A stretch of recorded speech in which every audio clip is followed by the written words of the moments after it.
One other thing I want to talk about is because you did mention the mid game and like late game stuff, an early game idea.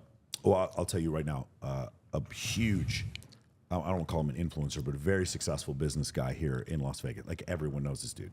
He hits me up. He sends me one of your videos because he doesn't know you and I know each other.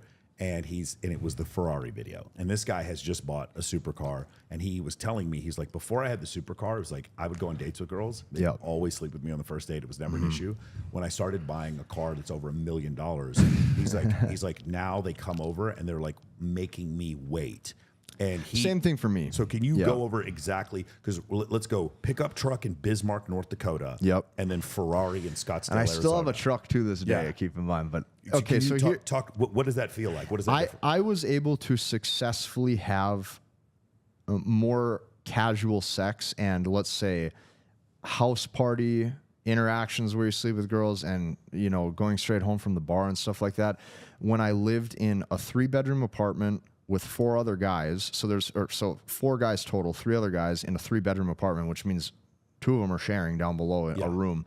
I was successfully able to get laid more in that environment in a condo that was built in the 90s with a leaky roof and black mold growing on the ceiling in one of the spots with a bucket I'd have to put under for when it would rain, it would leak. So like I've done everything. I've been broke. I've lived in that environments. That's why when I tell guys like this, like I've been the guy like that starting from ground zero. I've been the guy with the Ferrari.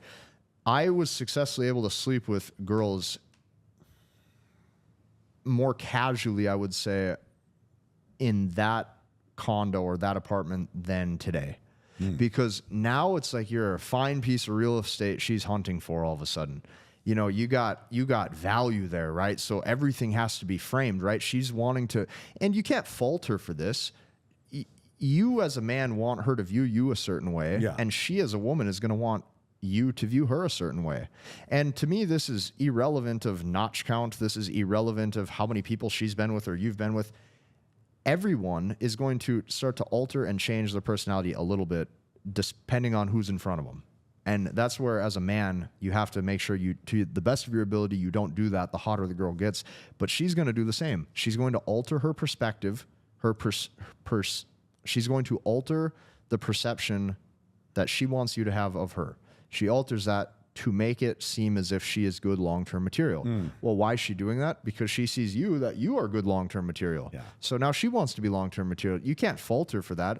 But now having a Ferrari and stuff, or like I, you know, have a nice house in Arizona. It's where we shoot content out of for, you know, the channel and everything. And the thing is like, I've experienced this too.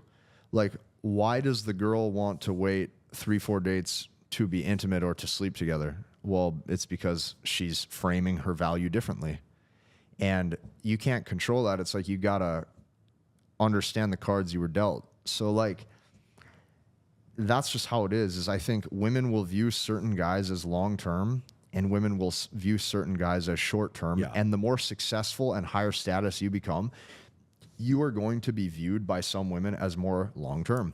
You know, I would even say this. There's probably some athletes and, you know, professional athletes, there's probably some musicians who are famous, where I guarantee you there's going to be a select number of women who they are going to meet, and no matter how captivating, charming, charismatic, and attractive that guy is, she is going to want to make this guy her boyfriend. And you can't change that. That's just people, right? So, like, some girls are going to view me as short-term, and some girls are going to view me as long-term. Some girls are going to view you as short-term, and some girls are going to view you as long-term, and that's just how it is. Like, we have our own preferences too. Every guy does, you know. Click the link in the description and I'll send you my high status networking playbook so you can start dating high quality women today.